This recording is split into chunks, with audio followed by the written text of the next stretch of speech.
hello आज कस्तो राम्ररी देखेको छु म माथि तीनजनाले छाता ओड्ने एकदम डिफिकल्ट भइरहेको छ गाइजहरु हैन मानिसलाई राम्ररी देखिएको छ किन्दा हुन्छ अंकल प्राइस चाहिँ कति हो कहाँ जाने आमामामामा यस्तो भिड छ तीनजना भएर सामानहरु राखेर सबै सफारी रिजर्भ गरेर बसिरहेको छु अनि कतिजनाले कमेन्ट गरिरहनुहुन्छ नि त होस्टेल टुर देखाउनु अथवा होस्टेल टुर गर्नु भनेर त्यो पनि चाँडै हुनेवाला छ हैन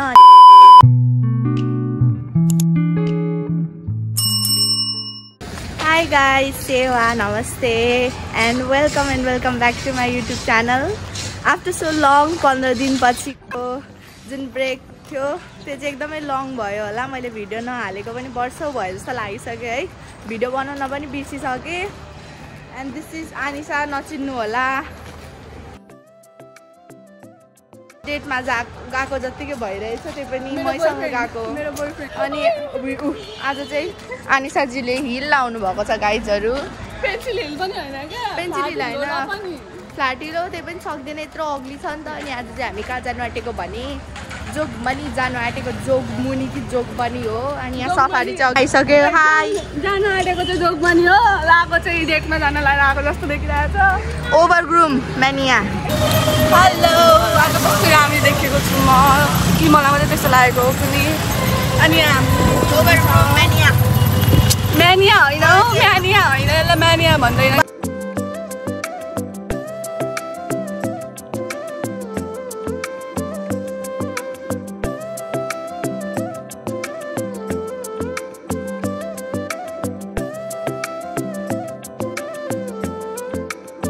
हामी चाहिँ जोगबनी आइसकेको छौँ हैन बहिनीले चाहिँ मलाई छाता ओढाउँदै हिँड्दैछ यहाँ चाहिँ ओभर धेरै भिड छ क्या यहाँनेरि आज ओभर धेरै भिड रहेछ हामी झन् छिटै गरेर आएको तर पनि मान्छेको एकदम थुप्रो धेरै छ बिकज टुडे इज स्याटरडे हैन गाइज हामी चाहिँ जोगबनी छिरिसकेको ओभर भिड छ ओभर देख्न सक्छ यहाँ माथि तीनजनाले छाता ओड्ने एकदम डिफिकल्ट भइरहेको छ गाइजहरु हैन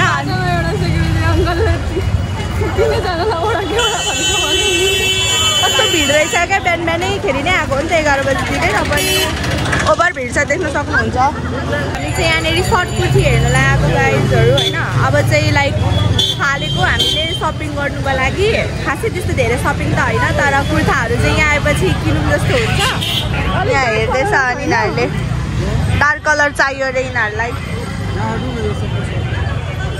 अर्को दोकान आयौँ हैन यो चाहिँ सिम्पल लाग्यो क्याजुअल लाग्यो हैन अनि यो पनि आनिसालाई एकताल मन पर्यो आनिसालाई राम्ररी देखिएको छ किन्दा हुन्छ अंकल प्राइस चाहिँ कति हो 250 किन नै किन हुँदैन के ठुलो भयो कि सानो भयो एकताल हेर सानो हुँदैन सानो माथिबाट घुसा हेर त एकताल माथि नैबाट घुसाउ त मेरो कुर्ता भइसक्यो उसको त्यो थियो मेरो हरियो कलरको अनि उसको ग्रे कलरको है गाइजहरु 50 रुपैयाँको जोडी हो अनि 200 को किनेको हामीले 3 बहिनी भएर हाम्रो चाहिँ यति धेरै खानेकुरा मात्रै लास्ट डेस्टिनेसन यहाँनेर स्टोरमा गएर लेस कुरकुरे अनि सबै चिप्सहरु मात्रै किनेको छु है 500 रुपैयाँ भन्दा धेरैको चाहिँ एकै ठाउँमा खानेकुराहरु यति धेरै छ साथीहरुको पनि ल्याइदिनु भनेको थियो र धेरै भएको छ अनि अब चाहिँ हामी फर्किनु लागेको छौं अब माथि महेन्द्र चोक जान्छु अनि त्यहाँ पनि अलिअलि सामानहरु किनेर चाहिँ बल्ल होस्टेल जान्छु है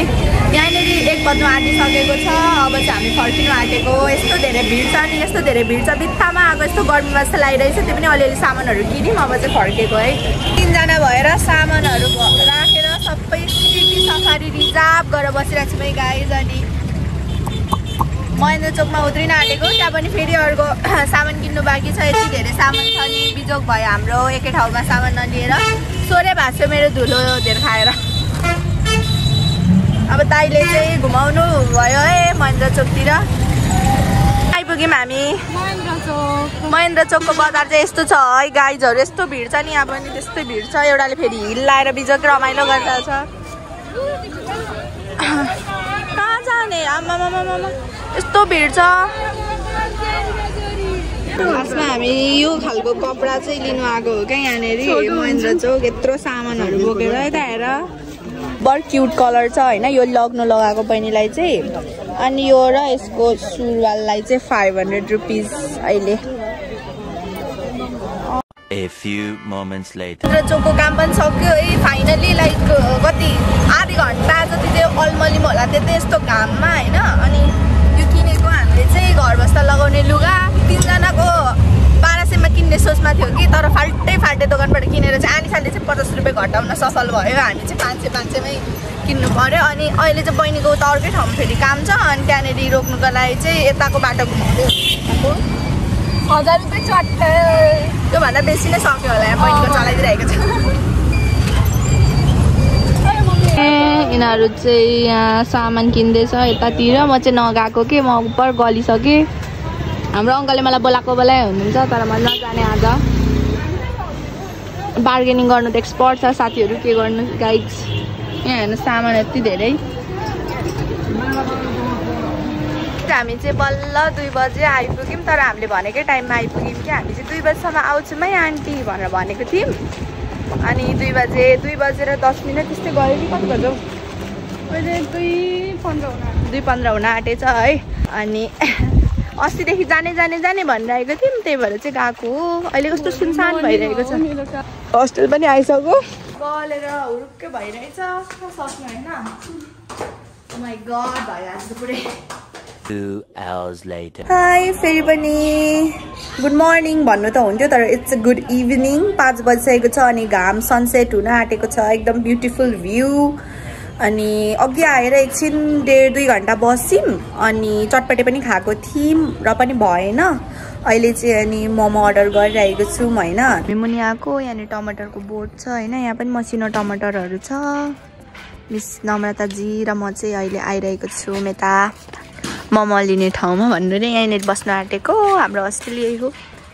दिस इज आवर होस्टेल हामी चाहिँ टप फ्लोरमा बस्छौँ अनि कतिजनाले कमेन्ट गरिरहनुहुन्छ नि त होस्टेल टुर देखाउनु अथवा होस्टेल टुर गर्नु भनेर सो त्यो पनि चाँडै हुनेवाला छ हैन सो ज्वरो आउला जस्तो नि भइरहेछ मलाई सन्चो चाहिँ छैन कि माथि आज धुलोहरूमा गयो एकदमै गाह्रो भयो है बग झन्डै 6 बजेतिर हाम्रो चाहिँ अर्डर आइपुग्यो हैन हेर्न सक्नुहुन्छ मोमो एन्ड अचार बोटुका एन्ड यही प्याक गरेकैमै खानु आँटेको हो बहिनी र म मोमो इन्जोय गर्छौँ अब अनि आजको लागि चाहिँ भिडियो यहीँसम्म मन पर्यो भने चाहिँ लाइक गरिदिनु होला कस्तो लाग्यो कमेन्ट गरिदिनु होला अनि म चाहिँ सक्दो अब चाहिँ रेगुलर भिडियो ल्याउने कोसिस गर्छु and thanks for watching by